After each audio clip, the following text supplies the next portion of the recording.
This is Where We Live. I'm John Dankosky. After years of back and forth about whether it should have been built at all, the so-called busway, dubbed CT Fast Track, has now celebrated its 1 millionth trip. But how's it really doing? Meanwhile, only a few months into a new fiscal budget, the Malloy administration made some cuts this week that seemed to upset towns and hospitals, Democrats and Republicans.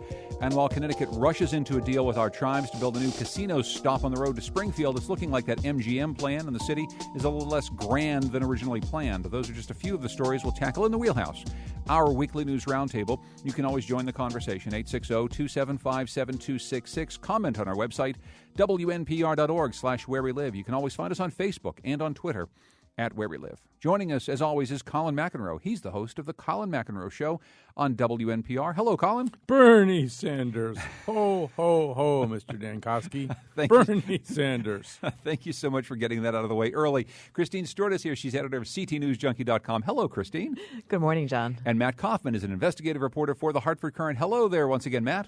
Good morning, Mr. Dankosky. So last week, doing that for Colin's just for Colin's sake, actually, Christine, technically you should call me Mr. Dankosky too for the rest of the show. Last week, the Wheelhouse pulled double duty. We broadcast on Wednesday and Thursday to cover the state primaries. We spent so much time talking about Bridgeport that when we first started planning the show, we thought there's nothing else to talk about as far as Bridgeport politics. We couldn't talk about anymore. Now it seems as though Bridgeport has given us a whole month's worth of stuff to talk about. Maybe we can explain quickly, Colin, what has transpired in Bridgeport since last week when Joe Ganim, the man who went to jail after serving as mayor of Bridgeport, came back in a huge political comeback and won the primary last week. We thought that was odd, but a lot of other odd things have happened. Right. I know I can do this because I did it with my son in a restaurant last night. I told him the whole story. So yes, okay. So you set the table there. So in fact, Joe Ganim did win by a pretty narrow margin. It was a little like sort of between 400 and 500 votes out of 13,000 or so cast in Bridgeport last Wednesday. And all along, the understanding had been that Bill Finch had a backup plan. He had a parachute, and the parachute was that there was something called the Job Creation Party, which existed to create exactly one job, and that would be Bill Finch's job as mayor. So it was called the How's it doing? It was the Job Creation Party, and there were some other guys who he was, fittingly, a used car salesman, who had been nominated to run for mayor with the Job Creation Party. So the plan all along, and everybody knew it was an open secret in Bridgeport, was that guy steps aside, which he did very early, maybe a little too early. He stepped aside, and so Bill Finch would eventually claim that spot if he needed it, or maybe he could even run on two lines or a lot of different things. But basically, he'd have a ballot spot where he could run. And so all after the primary results, I mean, all of us had this default understanding that what would happen next would be a general election in which the same two candidates, with or without Mary Jane Foster, the third candidate, plus everybody else who's running for mayor in Bridgeport, which includes some petitioning candidates, something called the New Movement Party, which sounds like a dance troupe, and, of course, the Republican candidate. They'd all run, but that Finch would be in the mix, except that. And this is the difference between, say, Connecticut and King's Landing. There's just not as much paperwork in Game of Thrones. You do have to, it turns out, notify the Secretary of State's office that you are the new candidate for whatever this party is by September 3rd, and they just failed to do that. They didn't do it. It doesn't count that we talked about it on the Wheelhouse as a possibility, right? September will probably 2nd. be by September 2nd. September 2nd. Okay. So that probably will be submitted in court, however, the fact that we talked about it on the Wheelhouse, because, I mean, he now has relatively few options. One of them is to go to court, which he will do. You can always get the right judge, I guess. But, I mean, it's hard to see how he argues this in court. I mean, there's no reason to suppose that the Secretary of State's office has behaved in an arbitrary and capricious manner. There's, I believe, according to, I think, Greg Hladky today, a precedent for this recently in Easton where the same thing happened. It's hard to see what argument he would make. But anyway, as I say, you can always get the right judge and you can luck out. His other main option, well, I'll just go through his two more of his options. One of them is to try to get somebody who has a line off that line. And so far, everybody has told him to go fry ice. One of the problems with Bridgeport is people are not in the process of sorting out their feelings about other people. People either know that they hate everybody or they like everybody. And so in this case, he can go to Mary Jane Foster. Well, she really hates him. He can go to the Republican candidate, whom he unfortunately, and this is one of these kinds of be nice to the people on the way up because you're going to meet them on the way back down. I mean, they haven't always gotten along all that well, and that man, Enrique Torres, has felt while on the council as though Bill Finch didn't really pay too much attention to the initiatives that he proposed, many of them being good government initiatives. So they've already had a conversation, which didn't go well. I mean, it would be kind of odd if the Republican candidate said, "Oh, sure, no problem. You're a longtime Democrat, but you don't have a line to run on. Why don't you take my line?" I mean, that sort of never happens. And apparently the New Movement Party doesn't feel as though Bill Finch's pirouettes are good enough to. So he's out of those options, probably. I mean, you never say never in Bridgeport, right? I mean, it's one thing we've learned this week. Never say never. Well, his reaction actually was, the quote was, "Whatever the problem is, I'm sure we'll find a way to get on the ballot." Right. Which I love as a quote. So his final option, and then I'll stop, but his final option is to run as a write-in candidate. This is probably the most likely scenario. It's going to be really difficult for reasons I think we'll get into in the discussion for him to do this. It's not unheard of. In 2005, Michael Jarjura found himself in a very similar position in Waterbury, but with some significant differences, which we can talk about. And he ran a campaign that was entirely about how to cast a write-in vote. There was no other aspect to this campaign. It was just, this is how you do a write-in vote.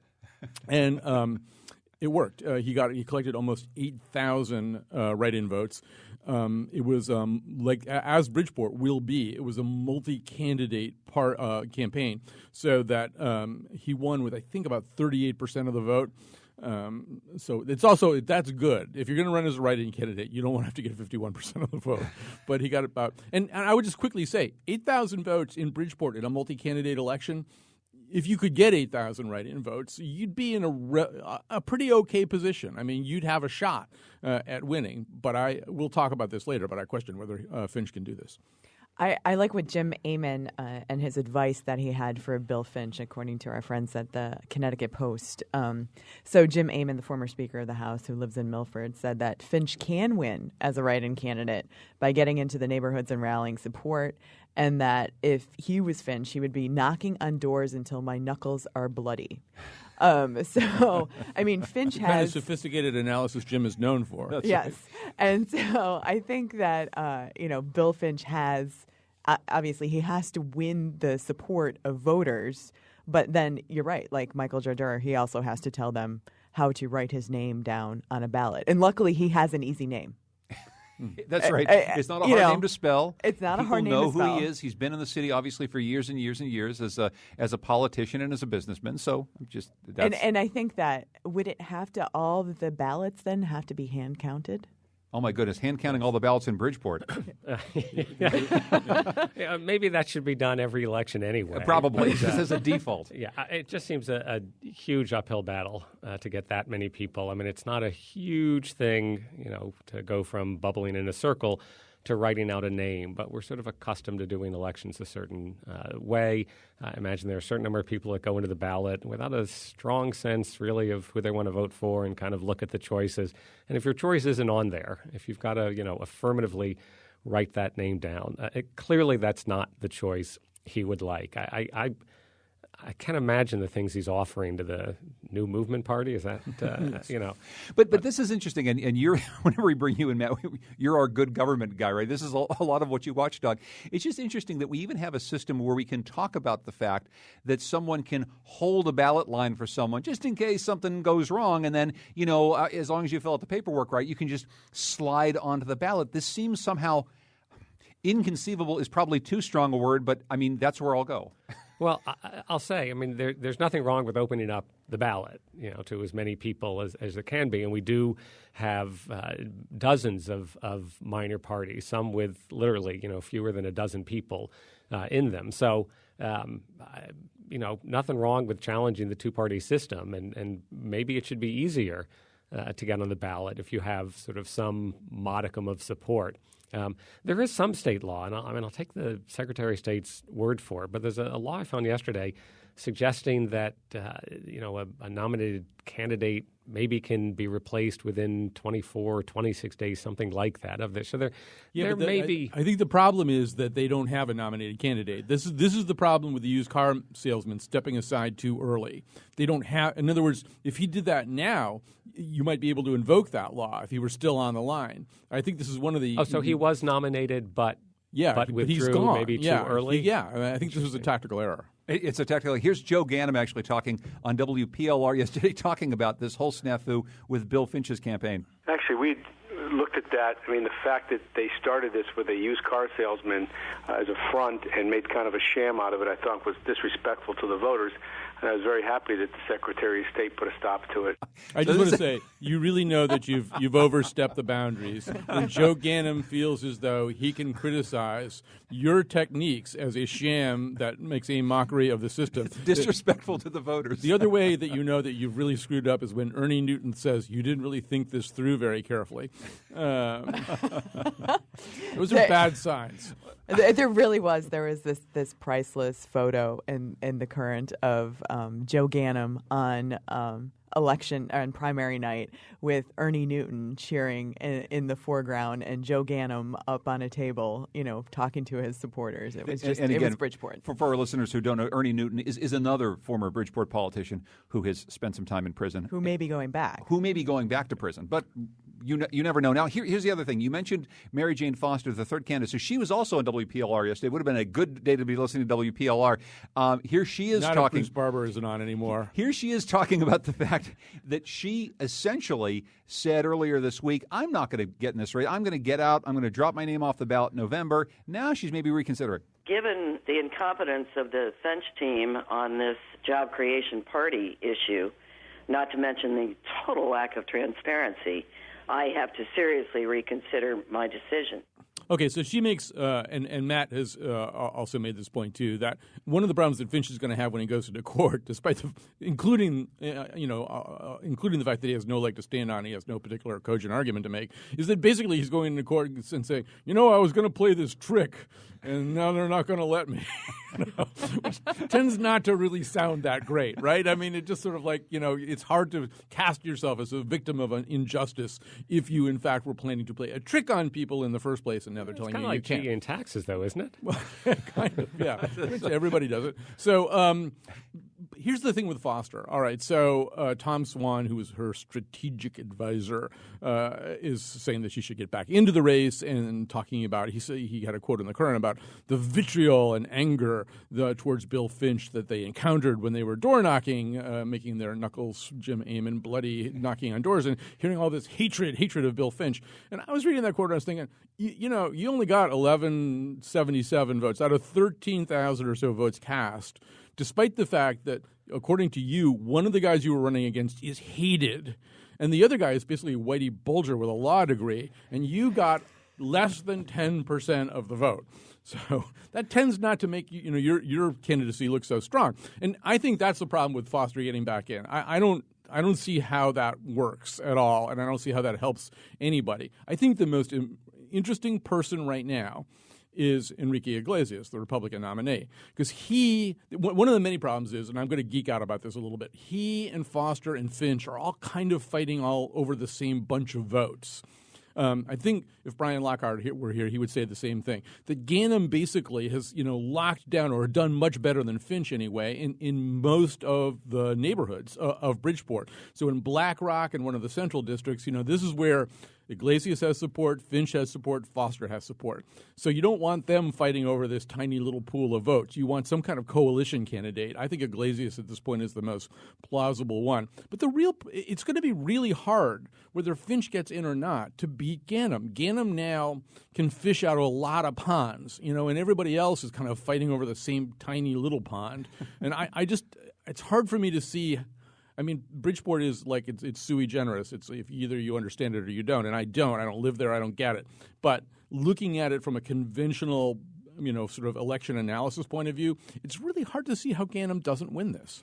So I just want to, before we move on from Bridgeport, I just want to ask Matt and Christine quickly about something. As Colin knows, I often invoke a fictional character I call Deep River Guy. And Deep River Guy is a guy who listens to our station who doesn't really care necessarily about politics in Hartford or Bridgeport, doesn't really know any of the players. And I'm wondering if there's a case to be made for why this is so very important. Obviously, Bridgeport's the biggest city by population in the state. There's an awful lot of political ramifications all the way up to the state capitol around this, Christine. But make a case for why paying attention to what's happening right now in Bridgeport is something that we should all be paying attention to. I mean, Bridgeport is the connector, I guess, between Stamford and Greenwich and Hartford, and they've got a ton of economic development going on right now. And what happens in Bridgeport matters because whoever is mayor is going to have a relationship with the governor. And at this point, the governor doesn't even want to touch this with a 10-foot pole because he doesn't even want to imagine that Ganem could be the mayor. Not a 10-foot pole, not a pole of any length, I don't think. Right. Matt? Yeah, this is a terrible time for Malloy to have pushed his second chance society because it just has made sort of too many sound bites with Joe Ganem. But it's important in that context to think about do we forgive someone who reached his arm and then had like a prosthetic arm reach in as well, into the cookie jar. I mean, he just redefined, and he was like a decent guy early on, a reformer, a good government guy, and just turned so 180 degrees. And so I think it's important to talk about these issues of, is this a forgivable sin? What is it? Does it say something about municipalities that will entertain, a candidate like that? And I think there are broader issues that are worth a real discussion. I just chime in and say I think these things are what they both said just now are really important. And so in Bridgeport also, I'm not a huge Bill Finch fan or anything like that, but there's some important things that are getting done in Bridgeport right now. I would point especially to the so-called eco-industrial park or whatever you call it, where they're just really kind of trying to tie together brownfield reclamation and mattress recycling and the employment of the formerly incarcerated people, and they got tilapia in tanks, and they're doing a lot of really interesting stuff there. And if Ganem becomes mayor, I'm not saying it'll all grind to a halt, but obviously a very different vision will come into place, and their ability to go up to the state capitol or to Washington and get funding is almost inevitably going to be compromised. I mean, just how if you're a bureaucrat in Washington, how if you're the General Assembly or the governor, are you super comfortable dumping a lot of cash into Joe Ganem's hands, at least at first, until, the freakishness of this wears off? I think that's a significant problem, and one that the city of Bridgeport will probably wind up facing. I do also want to say one last thing, which is that I'm, on the other hand, really uncomfortable, and certain editorial writers and columnists have sort of said the people of Bridgeport, the voters of Bridgeport, should be ashamed of themselves for voting for Joe Ganem. I don't like that kind of rhetoric. I mean, first of all, municipal politics they're really, really local. And if you're not on the ground, if you're not living the reality, you don't always understand why people vote the way that they do. And I think in Bridgeport, that's especially true. But I think also cities, they're allowed to elect whoever they're going to elect, as long as it's a clean election, or in the case of Bridgeport, a reasonably clean election. People should feel free to vote for whoever they want to vote for. And I don't think it's our business in the press to tell voters they should be ashamed of who they chose. They choose who they choose. They choose their leaders. There's also a distinction in, was this a pro-Ganem vote or was this an anti-Finch vote? Right. And so I think some of the anti-Finch votes went to Mary Jane Foster. Some of them went to Ganem. Obviously, some of the voters did vote for Ganem, but there's that aspect too. Well, and I will say we're just getting a note from the control room here. A few people have called in and said just a reminder that the Republican candidate is Enrique Torres, not as you call him Enrique Iglesias, which I think which is actually would be another twist in this campaign if we could write in Enrique Iglesias for mayor. Yesterday, by the way, Hartford Mayor Pedro Segarra announced his campaign plans for the general election after losing the Democratic primary to Luke Bronin. For the good of the city and in order to bring unity to the city, I am announcing that I am ending my campaign. And as a proud, almost lifelong resident of the city, I ask that we all, as Democrats, come together and that we support my colleague, Luke Bronin, for mayor. So that's Pedro Segarra stepping away, essentially meaning Luke Bronin will likely be the next mayor of the city of Hartford.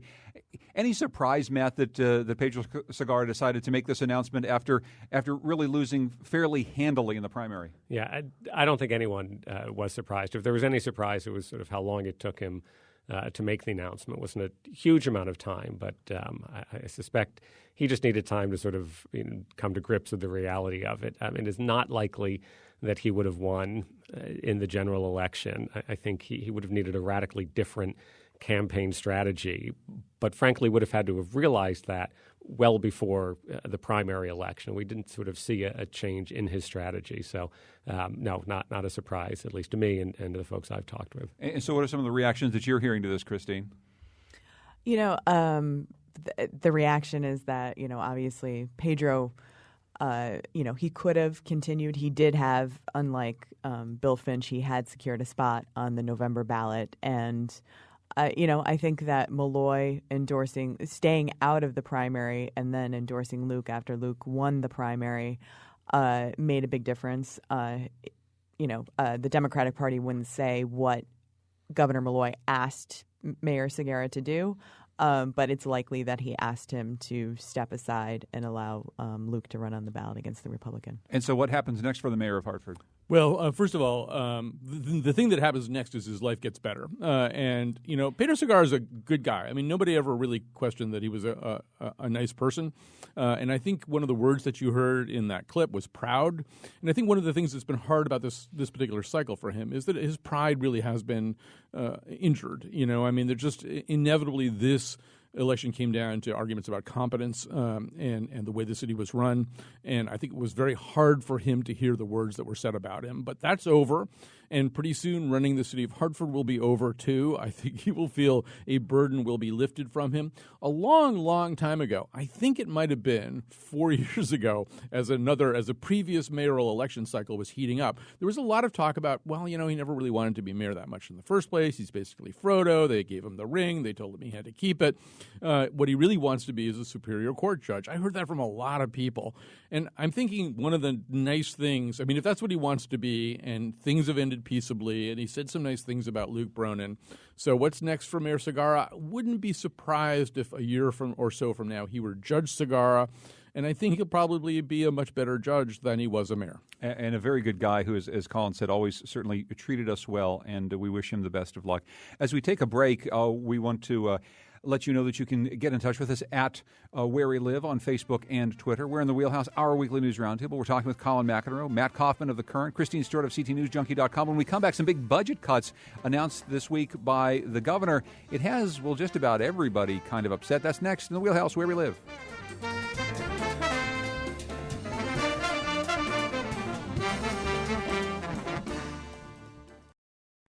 This is Where We Live. I'm John Dankosky. Today is Wednesday, the Wheelhouse, our weekly news roundtable. So we're joined by Matt Kaufman, who's an investigative reporter for the Hartford Current, Christine Stewart, who's the editor of CTNewsJunkie.com, and our own Colin McEnroe, who is the host of the Colin McEnroe Show, which you can hear at 1 o'clock weekdays here on WNPR. What's in your show today, Colin? Well, there's a term that some people know, some people don't. Woo-woo. Woo-woo is a term used by scientists and scientific people to sort of stigmatize ideas that they think are not very scientific, that exist in the world of New Age or spirituality or just sort of, anything that strikes them as not able to stand up to the rigors of scientific inquiry. We're going to kind of investigate and probe that term a little bit, pull it apart, and see how the world decides what's scientific and what is woo-woo. So this is our long-awaited woo-woo show. The Woo-Woo Show this afternoon at 1 o'clock with Colin McEnroe. Now, late last week, State Budget Chief Ben Barnes announced his office would rescind nearly $103 million from the 2016 state budget. Our Republican Senate Minority Leader Len Fasano joined other lawmakers and hospital officials affected by the cuts to criticize the governor's budget cuts. And what we saw last session was 4 times the governor used his rescission authority to change the budget. All of it, or most of it, hurt those who needed the services more than anybody in the state. Now, if we're just 3 months into this budget and already we have a problem, we shouldn't solve it, as Representative Clarida said, accurately by patchwork. So, Christine, there's the Republicans saying, we don't know where these budget cuts are coming from. We're not happy with them. But honestly, it wasn't just Republicans. It was also hospital officials. It was some town officials. And it was Democrats from both chambers basically saying, we don't love these cuts. What happened here? Yeah, so the Malloy administration, for whatever reason, so about $103 million were rescinded from the current budget. The revenue projections were lowered, and $63.4 million, which ends up being $190 million when you take in the federal reimbursement, was cut from the hospitals, which is about 40% of their funding. For whatever reason, we don't really understand why, but Governor Malloy doesn't exactly like the hospitals. Well, and here's what he says, and we'll probably get into this a little bit. I mean, his spokesperson was talking once again, and it's something we've heard about the high compensation for the executives of the hospitals. Essentially, they've been saying for a while, hospitals are making money in this state hand over fist. We don't need to be helping them with a whole bunch of state money. This is a place where we can trim back the budget. In part, he said, because we're looking at Wall Street, we're looking at softness in the economy. Maybe this is the time to cut. That would be great, except what's happened with the payment structure in the healthcare system is it hasn't gotten there yet. So we still have 1 in 5 residents in Connecticut who are on Medicaid. So the government has to reimburse the hospitals for these patients. And if it's not reimbursing the hospitals for these patients already below cost, it's reimbursing them for the patients, then the hospitals are going to have a hard time figuring this out, because what has happened is the Affordable Care Act and the private insurance hasn't caught up necessarily with the lack of funding provided by Medicaid. The hospital spokespeople are saying that there's going to be job cuts pretty soon after this. Even Martin Looney, the Senate president, the Democrat, says, I'm deeply disappointed in the cuts made to hospitals and Medicaid reimbursements. I hope the governor will reconsider, Matt. Yeah, it's sort of interesting, this coalition of Republicans who don't like the cuts, partly because they don't like the governor, and largely Democrats because they don't like the governor. Perhaps, yeah. Democrats don't like the cuts because they don't like cuts that they feel sort of hit social services and the like. This is a difficult one. I think there was a 7.1% projected increase in personal income tax. That seems a ridiculous projection, and probably one that just perfectly got them to a balanced budget. The market has done badly. I've reduced my own spending by about $103 million. Based on what the S&P 500 has done since May. You didn't even have breakfast this morning, from what you told us. Exactly, and I buy lunch at the dollar store.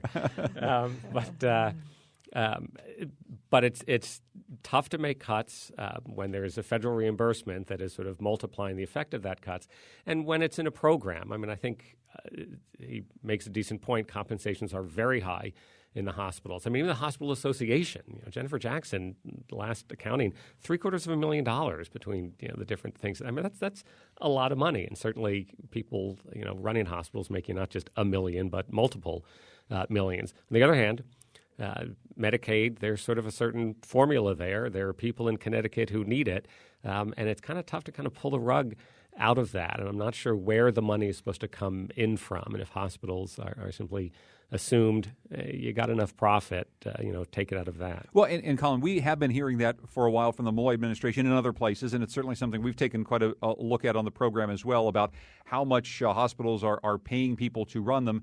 Maybe that's something that government needs to look at, but as Len Fasano just said in that cut, we're just a couple months into a budget that seemed to be balanced on the backs of some projections. And as Matt said, maybe those projections just weren't really accurate projections to start with. Right. So, Wolfie, I think we do have another cut, and this is Jennifer Jackson reacting, her initial reaction to the cuts to the hospital budget. Do we have that? Uh-oh. This is bad, bad, bad, bad. So here's the thing.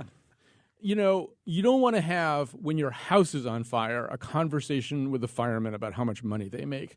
So there's a conversation to be had about the salaries of executives at hospitals, whether or not hospitals are truly nonprofit institutions when they claim to be nonprofit institutions, yes, whether or not they should be eligible for property tax exemptions.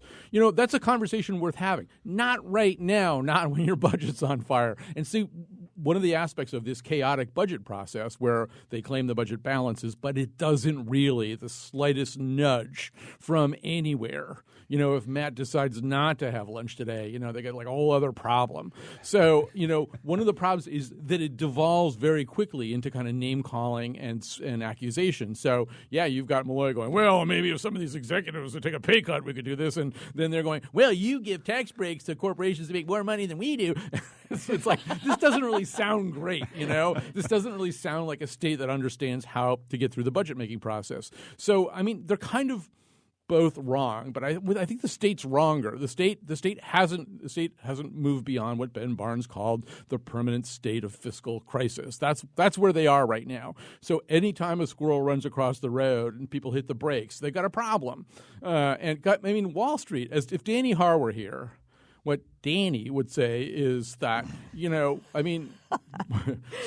in Wall Street shouldn't affect your revenue stream that much, except the way that Matt was talking about in terms of slowing down spending a little bit. But, people, those things aren't realized until people sell, and they don't do a lot of selling in a situation like that. That's where the pain really starts to come.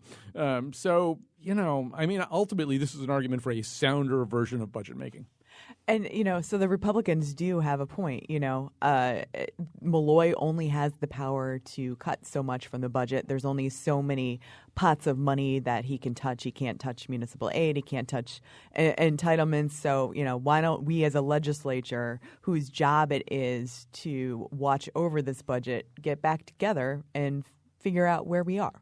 Yeah. Because we weren't where we are 4 months ago when we finished this budget. But you both seem to be arguing for a more sensible way of creating state budgets. And there's nothing in my experience, Matt, has primed me to think that that's anything that's going to happen anytime in our lifetime. And I don't know when we ever get to that, right? We're at the start of a new budget, and this might be a time to have that conversation about how to actually budget the right way the next time. And we're already starting on the wrong foot. Right. So the time that might happen is when we don't have one-party rule in Connecticut. I mean, we've seen, at all levels of government, there's an efficiency to not doing things democratically. And so I think the Republicans make a decent point in saying, can we get a seat at the table? Can we do this in sort of a more transparent, a more democratic, more inclusive fashion? And who knows? Maybe we would, end up probably not. Maybe we would end up in a better situation with a more sustainable budget.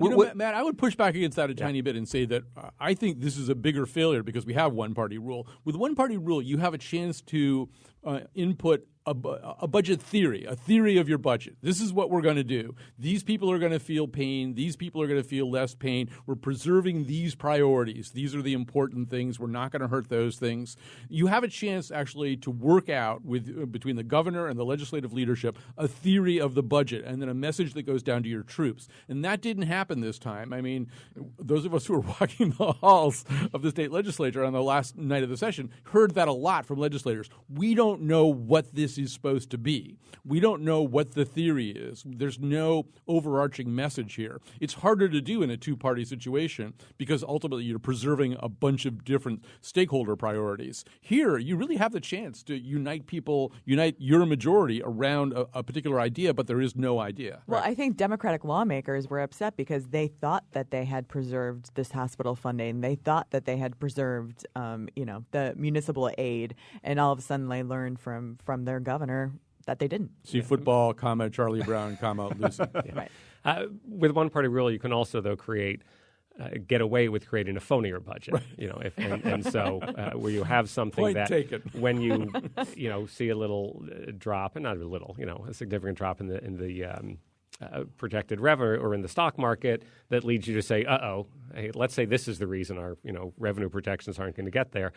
You can sort of get away with kind of that false premise, or at least weak premise. My only thought, Colin, is that your proposed budget unification theory sounds like woo-woo to me. It is a woo-woo. We'll be talking about woo-woo this afternoon on the Colin McEnroe Show. So the state budget contains a lot of moving numbers. So do the ridership stats for CT Fast Track. That's the busway that was built with some opposition over the course of the last couple of years. A lot of people are excited about this busway that goes from New Britain into Hartford. Matt, you asked a couple questions at the start of a recent report. Is CT Fast Track a success, and is it earning its estimated $567 million price tag? What did you find out? Well, we raised those questions without an intention of asking them, but we've had 3 press conferences, I think, sort of touting the success of CT Fast Track. And so I'm a numbers guy. We wanted to kind of dig a little deeper into the numbers and get a sense of, is it working and how good are the state's numbers. So the state had said they projected 11,200 riders within about a year of the system. We're saying, hey, we're getting 14,000, trips a day, and we're doing really well. And as we dug a little deep, we found out, one, the 11,000 number is kind of uses a model, a forecasting model that sort of notoriously underestimates. The state knew they were going to, in the state's own words, blow that number out of the water. And the 14,000, maybe even ridden up to 16,000 by now, there's sort of 2 important things to keep in mind there, that 16,000 count includes trips taken on buses that were already in service, sort of in the corridor before CT Fast Track. Only about 8,000 new trips at max, 6,000 to 8,000. And that those 6,000 to 8,000 trips are one-way trips. Actually, they're single trips. If there's a transfer, that's actually 2 trips. Most people are taking the bus round trip. So we're really talking more in the range of 3,000 to 4,000 new riders. I'm not saying whether that's good or bad. I just think that people should have a good sense of it. We'd done a story a week earlier looking at the question of, is this going to move cars specifically off I-84, which many people believe that was sort of a key purpose of the busway. The state insists, one, we haven't looked at those numbers. They wouldn't give us sort of hourly numbers. We could take a look at how crowded are the buses during rush hour. Does it look like we're getting some cars moving off? And then further said, and frankly, the busway never should have been sold as a congestion mitigation project anyway, despite quotes where they said, this is the best congestion mitigation project we can put forward there. So, yeah, lots of people are excited about rapid transit. Nothing not to be excited about the concept of rapid transit. We just want to do some kind of a reality check on how they're truly doing. Well, and I think one thing that you said, it's hard to really figure out how many cars are getting off the roads. Even that statistic, we knew that there were some people that were already going to be taking the bus, and that now they'd be taking this new fast track bus on basically the same route. Yeah, it makes sense to calculate how many hours saved. You could probably do a whole analysis if you wanted to about dollars saved, economic boost from all this. But it's a hard thing, and it's going to take a lot longer than just a couple months that the busway's been open, really. That's right. It'll be a couple of years before we get sort of a full analysis of this. And indeed, ridership is not the only way on which the busway should be evaluated. I mean, it has indeed made commuting possible for some people. It has made commuting easier for some people. And I think we're starting to see, at least there are claims that we're seeing, some economic development benefit for, say a couple of restaurants, for example, along the route. This may spur some transit-oriented development, along the corridor that would be helpful. It's also, however, going to cost, we'll have more details on this relatively soon, more than the state thought it was going to cost, even on an ongoing basis. So all of this is against this backdrop of trying to evaluate not even was this a good investment, because you don't look at pure return on investment with transit projects, but nothing comes free, and it's important to evaluate these things with kind of eyes wide open. Well, like we were talking about the federal reimbursements earlier with health care, there's an awful lot of federal money baked into this plan, and so that was part of it. Christine, along with all this, as we either celebrate or question some of these numbers, the state is looking to expand the busway. It is looking to expand the busway. So on next week's Bond Commission agenda, there's $7 million to expand it to east of the river. So expanding the busway east of the river isn't exactly building another dedicated bus-only lane. It's using the HOV lanes that already exist on I-84. The underutilized HOV lanes. Any takeaways from all this, Colin? Well, the big takeaway is to the Hartford Yard Goats, when you're getting ready to release your attendance figures, Matt Kaufman is waiting for you. Don't lie to us. The one thing that I would say about this is that Matt is right about the congestion reduction or congestion mitigation strategy. I mean, we just know from looking all across the country that the way that this works is you make it unattractive to drive on the highway. Of course, I think that's our next topic. We're about to make it really unattractive to drive on the highway, but you make it unattractive to drive on the highway by congestion pricing and stuff like that. You You charge people money to use the highway at times when you don't want them to use the highway, and then you give them an alternative. So we've built one of the alternatives. That's what CT Fast Track is. But Matt's absolutely right. All by itself, it's not going to make people go jump on those buses. They've got to have another reason besides the fact that they hate sitting in their cars, listening to CDs. I mean, they don't hate it enough to get on the bus in the kinds of numbers we would like to see them do. But they will if you give them yet another disincentive. It's going to be very politically unpopular to create that kind of disincentive. But statewide, that's ultimately what has to happen. Congestion pricing and mass transit alternatives, that combination is the only one that consistently works at reducing traffic jams. And the DOT is going to solve this because they are actually leaning towards shutting down I-84 in order to redo the viaduct in Hartford. So they're leaning towards shutting it down completely because construction will happen faster.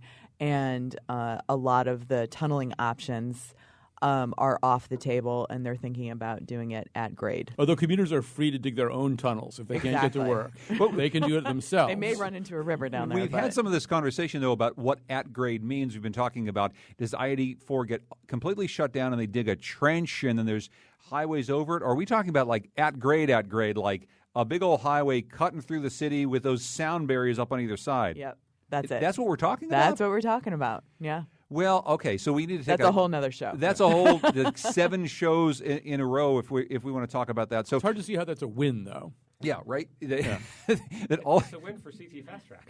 It's a big win for CT Fast Track. Look, when we come back, we're going to be talking about another plan that's been on the books for just a little bit here. Connecticut got into a partnership with the state tribes. They want to build a new casino to keep people from driving on the highway to go up to Springfield. Now it looks like that MGM Springfield casino isn't quite as grand as MGM said it might be. That's one of the things we'll talk about coming up next in the Wheelhouse Where We Live.